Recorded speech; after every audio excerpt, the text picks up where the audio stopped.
आदरणीय मेरे प्रिय दोस्तों और भक्तों, आज आपके समक्ष श्री विष्णु भगवान के बारे में यह वृत्तांत रख रहा हूँ। दोस्तों, 7-8 मिनट का होने वाला यह वृत्तांत है। कृपया बने रहिए इस वृत्तांत के अंत तक। तो दोस्तों, आइए भगवान श्री विष्णु का यह वृत्तांत शुरू करते हैं। दोस्तों, जैसा कि आपको मालूम है, सर्वव्यापक परमात्मा ही भगवान श्री विष्णु हैं। यह संपूर्ण विश्व भगवान विष्णु की शक्ति से ही संचालित है।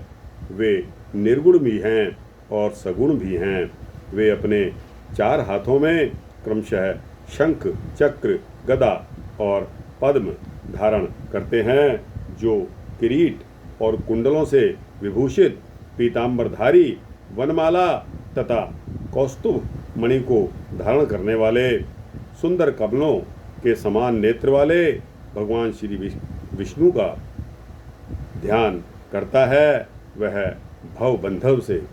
भवबंधनों से मुक्त हो जाता है।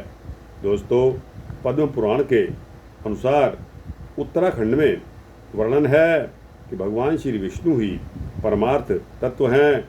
वे ही ब्रह्मा और शिव सहित समस्त सृष्टि के आदि कारण हैं।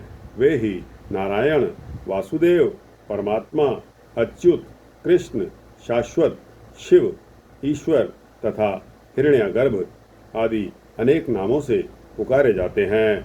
नर अर्थात जीवों के समुदाय को नार कहते हैं। संपूर्ण जीवों के आश्रय होने के कारण भगवान श्री विष्णु ही नारायण कहे जाते हैं। कल्प के प्रारंभ में एकमात्र सर्वव्यापी भगवान नारायण ही थे। वे ही संपूर्ण जगत की सृष्टि करके सबका पालन करते हैं और अंत में सभी का संहार करते हैं। इसीलिए भगवान श्री विष्णु का नाम श्री हरि है।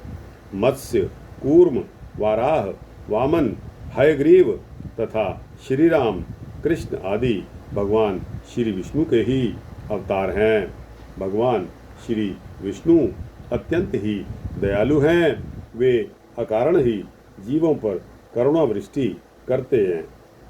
उनकी शरण में जाने पर परम कल्याण हो जाता है। जो भक्त भगवान श्री विष्णु के नामों का संकीर्तन, स्मरण, उनके अर्चा विग्रह का दर्शन, वंदन, गुणों का श्रवण और उनका पूजन करता है, उसके सभी पाप ताप नष्ट हो जाते हैं। यद्यपि भगवान विष्णु के अनंत गुण हैं, तथापि उनमें भक्तवत्सलता का गुण सर्वोपरि है। चारों प्रकार के भक्त जिस भावना से उनकी उपासना करते हैं, वे उनकी उस भावना को परिपूर्ण करते हैं। ध्रुव, प्रहलाद, अजामिल, द्रौपदी, गणिका आदि अनेक भक्तों का उनकी कृपा से उद्धार हुआ।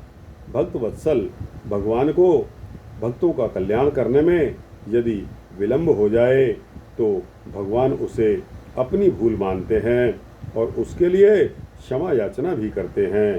धन्य है उनकी भक्त वत्सलता।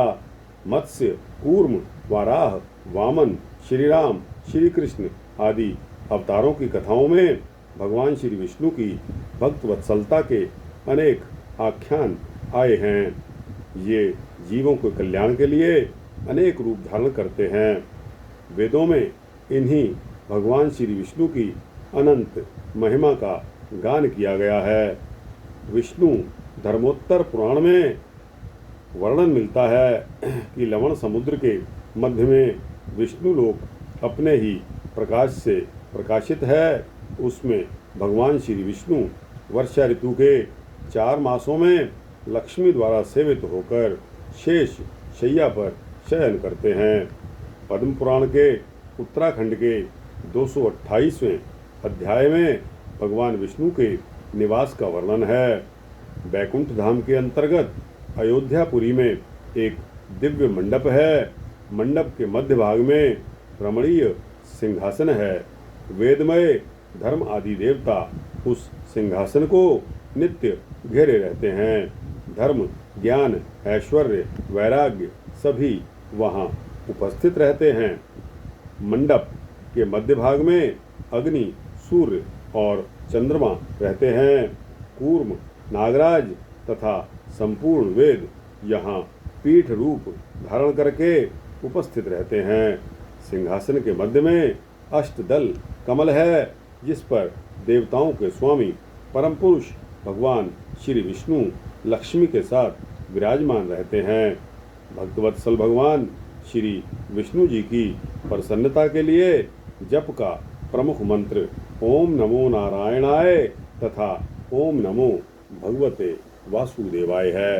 दोस्तों, यह सूक्ष्म वृत्तांत आपके समक्ष रखा। आपको कैसा लगा? अच्छा लगा हो तो इसको लाइक और शेयर करते हुए अपने दोस्तों, भक्तों, मित्रों, जिज्ञासुओं तक पहुंचाना। दोस्तों, कमेंट सेक्शन में आपके कमेंट्स बहुत ही कम आ रहे हैं। कृपया करके अपने राय, अपनी मशवरा, अपनी कमेंट्स अवश्य दीजिए। इस चैनल को सब्सक्राइब कर देंगे तो आपको इसी तरह के सूक्ष्म भक्ति वृत्तांत मिलते रहेंगे। जय श्री हरि विष्णु, जय श्री विष्णु हरि।